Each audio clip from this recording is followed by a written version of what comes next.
Je marchais vite ce soir-là, le bruit de mes talons résonnait dans la ruelle étroite. L'air était humide et froid, mais je n'avais pas peur. J'étais venu préparé. Il m'attendait là, sous un lampadaire vacillant, son costume sur mesure tranchant avec la crasse des murs autour de nous. Je l'avais vu à la télévision, toujours impeccable, charismatique, adulé par les foules. Mais ce soir, il avait l'air nerveux. Il a sorti une enveloppe épaisse de sa poche intérieure, me la tendant sans un mot. J'ai souri en la prenant, sentant le poids du papier rempli de billets entre mes doigts. « Vous pensez vraiment que c'est suffisant ?» lui ai-je demandé d'une voix douce, presque moqueuse. Son visage s'est crispé. Nous savions tous les deux pourquoi nous étions là. Ce n'était pas pour une transaction banale. Chaque billet représentait une vie brisée, des mensonges soigneusement construits, des vérités enfouies sous des couches de pouvoir et d'influence.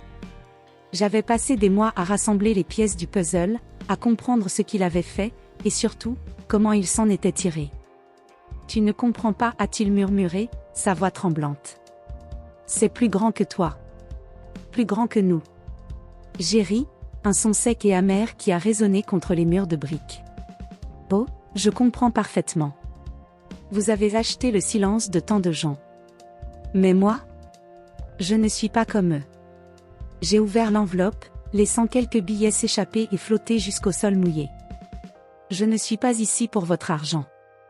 Je suis ici pour la vérité. » Il a fait un pas vers moi, ses yeux écarquillés. « Tu ne sais pas à quoi tu t'exposes. »« C'est là que vous avez tort » ai-je répondu calmement. « Je sais exactement où je mets les pieds. Et vous savez quoi? Je ne suis pas seule. Toutes ces personnes que vous avez piétinées pour arriver là où vous êtes, elles ont des familles, des amis. Elles parlent. Et maintenant, j'ai une caméra dans cette ruelle. Tout ce que vous direz sera enregistré. » Son visage est devenu livide. Il a reculé d'un pas, puis deux, comme si ma simple présence le brûlait. « Tu es folle » a-t-il soufflé. « Folle? Non. Déterminée? Oui. Vous avez détruit des vies. Maintenant, c'est à mon tour de jouer. Combien vaut votre liberté, monsieur? Parce que cet argent que vous me donnez, ce n'est rien comparé au prix que vous paierez si le monde découvre ce que vous avez fait. » Il a essayé de parler, mais les mots restaient coincés dans sa gorge. Nous restions là, face à face, dans cette ruelle sombre, le poids de nos secrets suspendus entre nous. Cela aurait pu être un jeu, un échange simple, argent contre silence. Mais nous savions tous les deux que ce n'était pas aussi simple. Les mensonges avaient des racines profondes, et chaque tentative de les dissimuler ne faisait que les renforcer. Je les regardais droit dans les yeux. Choisissez bien vos prochaines actions. Parce que chaque décision que vous prenez à partir de maintenant, elle pourrait être la dernière. Et puis, je me suis retournée et je suis partie, laissant l'enveloppe à moitié vide sur le sol derrière moi. Ce n'était pas l'argent qui comptait. C'était le pouvoir. Et ce soir, je venais de prendre le contrôle. Les jours suivants ont été un véritable chaos. Il m'a envoyé des hommes pour me faire taire, pour récupérer les preuves que je détenais. Mais ils n'étaient pas prêts pour ce qu'ils allaient affronter. J'avais anticipé chacun de leurs mouvements. Chaque menace qu'ils proféraient, chaque tentative d'intimidation, je l'avais vu venir. Ils pensaient me briser, mais c'était moi qui les manipulais, jouant avec leur peur comme un marionnettiste tire sur ses fils. Puis, un soir, il est venu chez moi. Pas dans une ruelle sombre, mais directement à ma porte. Il semblait différent, plus fragile, comme si toute sa façade de richesse et de pouvoir s'était effondrée. « S'il te plaît » a-t-il dit, sa voix brisée. « Arrête ça. » Je l'ai invité à entrer, non pas par compassion, mais par curiosité. Je voulais voir jusqu'où il irait pour sauver sa peau. Nous nous sommes assis dans mon salon exigu, le silence pesant entre nous. Finalement, il a parlé. « Je peux tout expliquer. Ce n'était pas censé se passer comme ça. » Comme quoi, l'ai-je interrompu, ma voix glaciale. Les gens que vous avez ruinés, ceux que vous avez abandonnés, c'était un accident aussi? Il a baissé les yeux, incapable de soutenir mon regard. Je ne suis pas fière de ce que j'ai fait. Mais tu ne comprends pas, il y avait des pressions, des menaces. Si je n'avais pas agi ainsi, j'aurais perdu tout contrôle. Et maintenant, ai-je demandé. Qu'est-ce que vous allez perdre si je révèle tout? Votre argent? Votre réputation? Ou juste votre conscience? Il n'a pas répondu. Il n'avait pas de réponse. Alors, j'ai posé mes conditions. Si vous voulez que je garde le silence, ce n'est pas de l'argent dont vous avez besoin. Vous devez réparer ce que vous avez cassé. Rétablir les vies que vous avez détruites. Autrement, je ne serai pas celle qui vous abattra, ce seront vos propres mensonges. Il est parti cette nuit-là, le poids de mes mots accroché à ses épaules comme un fardeau trop lourd à porter. Et même si je savais que cela ne serait jamais suffisant pour effacer ce qu'il avait fait, j'avais enfin pris un peu de pouvoir. Pas avec de l'argent, mais avec la vérité. Ce n'était pas une fin, mais un début. Un échange, certes, mais pas celui qu'il avait imaginé. Je savais que ce n'était pas fini. L'histoire ne s'arrête jamais vraiment, surtout quand elle touche à des vérités aussi explosives. Après cette nuit-là, après qu'il soit parti de chez moi, les choses ont commencé à bouger rapidement. Mais je vais vous raconter tout ça comme je l'ai vécu, minute par minute, parce que c'est une histoire qui mérite d'être entendue. Alors, accrochez-vous. Si vous êtes prêt à plonger dans les profondeurs de la manipulation, du pouvoir et de la vengeance, alors continuez à lire. Mais avant ça, prenez un instant pour vous abonner si vous voulez connaître la suite. Cliquez sur le bouton juste en dessous, vous ne le regretterez pas. Le lendemain matin, j'ai reçu un appel. Un numéro masqué. Je n'ai pas répondu immédiatement. Je savais déjà qui c'était. Ils avaient peur, maintenant. Mais ce n'était pas suffisant. Pas encore. J'ai laissé le téléphone sonner 3 fois avant de décrocher, ma voix calme et posée. Oui. Nous devons parler, a dit une voix masculine, froide et contrôlée. Ce n'était pas lui. C'était quelqu'un d'autre. Quelqu'un de plus dangereux. De quoi, ai-je demandé, feignant l'innocence. Je ne sais pas de quoi vous parlez. Il y a eu un silence à l'autre bout du fil, puis, vous savez exactement de quoi il s'agit. Les vidéos. Les documents. Tout ce que vous avez rassemblé. Sa voix était comme un serpent, glissant entre les mots, cherchant à mordre. Vous jouez un jeu dangereux. J'ai souri, même s'il ne pouvait pas me voir. Et vous pensez que je vais simplement abandonner parce que vous me faites peur? Essayez encore. Il a ri, mais ce n'était pas un rire joyeux. Plutôt celui d'un prédateur qui sait qu'il tient sa proie. Vous ne comprenez pas. Ce n'est pas seulement lui que vous affrontez. C'est bien plus grand. Et nous n'hésiterons pas à vous écraser si nécessaire. C'est là que j'ai décidé d'appuyer là où ça fait mal. Alors pourquoi m'appeler? Pourquoi ne pas simplement me détruire, comme vous dites? Parce que vous avez peur. Peur de ce que je sais. Peur de ce que je peux révéler. Et laissez-moi vous dire une chose, votre peur est justifiée. Il y a eu un autre silence, plus long cette fois. Puis il a murmuré, vous ne savez pas à qui vous avez affaire. Peut-être pas, ai-je répondu. Mais vous non plus. Alors, voilà ce qui va se passer. Vous allez arrêter d'essayer de m'intimider, et vous allez écouter. Parce que si vous continuez à me menacer, je balance tout. Et croyez-moi, vous ne voulez pas voir ce qui se passera ensuite. J'ai raccroché avant qu'il ne puisse répondre. Mon cœur battait vite, mais je ne montrais aucun signe de faiblesse. Je savais que cet appel n'était que le début. Ils allaient essayer de me briser, de m'effrayer, de me faire taire. Mais ils avaient sous-estimé une chose, ma détermination. Si vous voulez savoir comment je suis restée forte face à tout ça, laissez un like C'est important de reconnaître que parfois, la force vient de là où on s'y attend le moins. Les jours suivants ont été un véritable tourbillon. Ils ont envoyé des hommes chez moi, tentant de fouiller mon appartement pendant que j'étais absente. Mais je m'y attendais. J'avais caché toutes les preuves dans un endroit qu'ils ne trouveraient jamais. Ils ont essayé de pirater mes comptes, de hacker mon téléphone. Rien ne fonctionnait. J'étais toujours 2 coups devant eux. Puis, un soir, alors que je rentrais chez moi après une longue journée, j'ai vu une voiture garée devant mon immeuble. Une berline noire aux vitres teintées. Je savais que c'était eux. Encore. Ils étaient partout, comme des ombres qui refusaient de disparaître. Mais je n'allais pas fuir. Pas cette fois. Je suis montée directement dans mon appartement, verrouillant chaque porte derrière moi. J'ai allumé toutes les lumières, puis j'ai ouvert mon ordinateur. C'était le moment. Le moment de leur montrer que je ne plaisantais pas. J'ai téléchargé une vidéo, une seule, sur un serveur sécurisé. Une vidéo qui contenait assez de preuves pour faire tomber non seulement lui, mais toute son organisation. Puis j'ai envoyé un message anonyme à plusieurs journalistes d'investigation. Si quelque chose m'arrive, regardez ici. Et ensuite, j'ai attendu. J'ai attendu qu'ils frappent à ma porte, qu'ils essaient encore une fois de m'intimider. Mais ils ne sont pas venus. Pas cette nuit-là, en tout cas. Au lieu de cela, j'ai reçu un autre appel. Cette fois, c'était lui. Sa voix tremblait. S'il te plaît, arrête. Tu ne comprends pas ce que tu fais. Explique-moi, alors ai-je répondu, ma voix glaciale. Dis-moi exactement ce que je fais.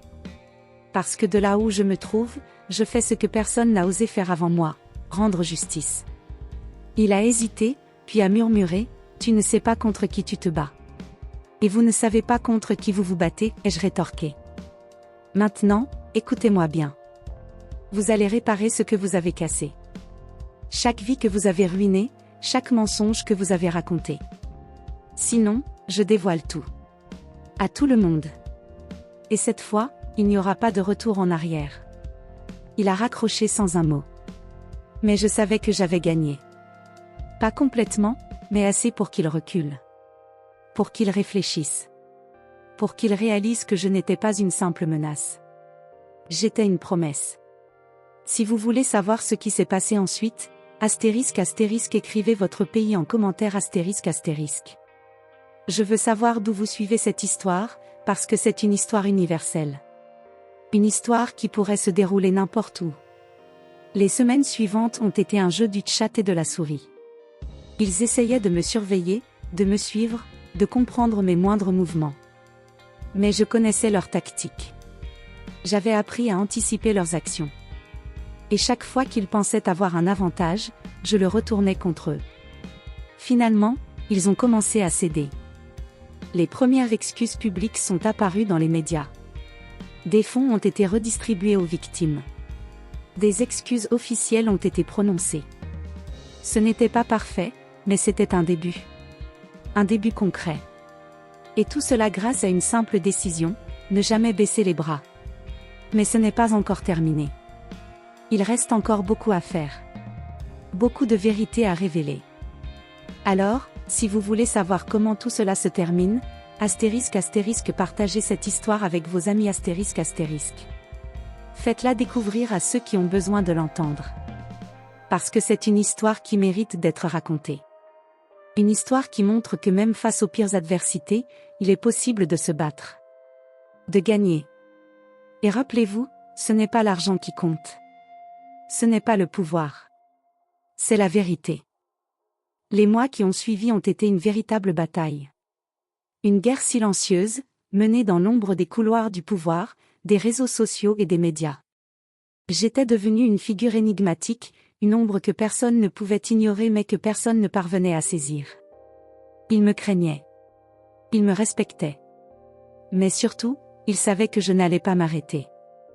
Vous voulez savoir comment tout cela a fini? Alors restez avec moi jusqu'à la fin. Cette histoire va vous marquer. Si elle vous captive déjà, *** cliquez sur s'abonner *** pour être sûr de ne rien manquer. C'est le genre d'histoire qu'on raconte encore des années plus tard. Un matin, alors que je buvais mon café en regardant les nouvelles, j'ai vu son visage à l'écran. Lui, l'homme qui avait tout déclenché. Il était assis à une table, entouré de journalistes, le micro tendu vers lui comme une arme pointée sur sa poitrine. Ses mains tremblaient légèrement, mais il parlait d'une voix claire. « Je suis ici aujourd'hui pour reconnaître mes erreurs, disait-il. Ce que j'ai fait est impardonnable, mais je veux essayer de réparer. » J'ai posé ma tasse, fasciné. Ce n'était pas un simple discours publicitaire ou une tentative désespérée de sauver sa réputation. Non, c'était différent. Il semblait, brisé. Comme si toute cette mascarade, toute cette manipulation, avait finalement pris le dessus sur lui. Et pourtant, ce n'était pas suffisant. Pas encore. Alors que les journalistes lui posaient des questions, une phrase a retenu mon attention: « Est-ce que quelqu'un vous a poussé à faire cette confession aujourd'hui ?» Il a hésité, puis a murmuré: « Oui. » Quelqu'un qui m'a montré que le silence n'est pas une solution. Je savais exactement ce qu'il voulait dire. Mon travail avait porté ses fruits. Mais ce n'était pas terminé. Pas tant que les vérités enfouies restaient sous terre. Pas tant que les victimes n'avaient pas eu justice. Le lendemain, j'ai reçu un colis anonyme. Un simple carton sans expéditeur. À l'intérieur, une clé USB et une lettre manuscrite. La lettre disait simplement: « Merci de m'avoir donné le courage. Prends soin de ce que tu trouveras là-dedans. » J'ai inséré la clé dans mon ordinateur, et ce que j'y ai découvert m'a glacé le sang. Des milliers de documents. Des preuves accablantes. Des noms, des dates, des transactions bancaires. Tout était là. Et pas seulement sur lui. Sur d'autres aussi. Des gens puissants. Des gens influents. Des gens qui pensaient être intouchables. C'était le jackpot. Le moment où tout bascule. Mais ce n'était pas une victoire personnelle. C'était une responsabilité. Une immense responsabilité. Je savais que si je publiais ces informations maintenant, ce serait le chaos total. Les conséquences seraient impossibles à prévoir. Alors, j'ai décidé de jouer stratégiquement. De diviser et conquérir. Si cette partie de l'histoire vous tient en haleine, laissez un like ***. Parce que c'est ici que tout devient explosif. Chaque mot compte. Chaque détail peut changer le cours des événements. J'ai commencé par filtrer les informations. Petit à petit, j'ai envoyé des morceaux choisis à différents journalistes, à des lanceurs d'alerte, à des organisations indépendantes. Chaque révélation faisait trembler un peu plus le système. Les noms tombaient les uns après les autres. Les scandales se succédaient. Et pendant ce temps, je restais dans l'ombre, observant tout depuis ma petite fenêtre sur le monde. Mais ils ont fini par comprendre. Ils ont compris que tout venait de moi. Et cette fois, ils n'ont pas cherché à m'intimider. Ils sont venus pour me détruire. Une nuit, alors que je rentrais chez moi, j'ai trouvé ma porte fracturée. Tous mes dossiers avaient disparu. Mon ordinateur était éteint, probablement inutilisable. Mais ils avaient oublié une chose: je n'avais jamais tout stocké au même endroit. Jamais. Je me suis connecté à un serveur distant depuis un cybercafé anonyme. Là, j'ai téléchargé toutes les données que j'avais sauvegardées. Puis, j'ai écrit un dernier message à destination des journalistes et des activistes avec qui j'avais collaboré. Ils savent que c'est moi. S'ils me trouvent, assurez-vous que tout soit publié. Promettez-le-moi. Et ensuite, j'ai disparu. Cela fait maintenant 6 mois que je vis sous une nouvelle identité. Dans une autre ville. Dans un autre pays. Personne ne sait qui je suis. Mais je continue à travailler. À rassembler des preuves. À exposer les mensonges. Parce que ce combat ne concerne pas seulement moi. Il concerne chacun d'entre nous. Cette histoire, cependant, n'est pas terminée. Elle ne le sera jamais tant qu'il y aura des vérités à découvrir, des injustices à combattre. Alors, si vous voulez continuer à suivre cette quête de vérité, écrivez votre pays en commentaire ***. Dites-moi d'où vous venez, parce que cette lutte nous concerne tous, peu importe où nous vivons. Mais laissez-moi vous poser une dernière question avant de partir, et vous ? Que feriez-vous si vous aviez le pouvoir de changer les choses ? Si vous aviez entre vos mains les secrets les plus sombres de ceux qui dirigent le monde ?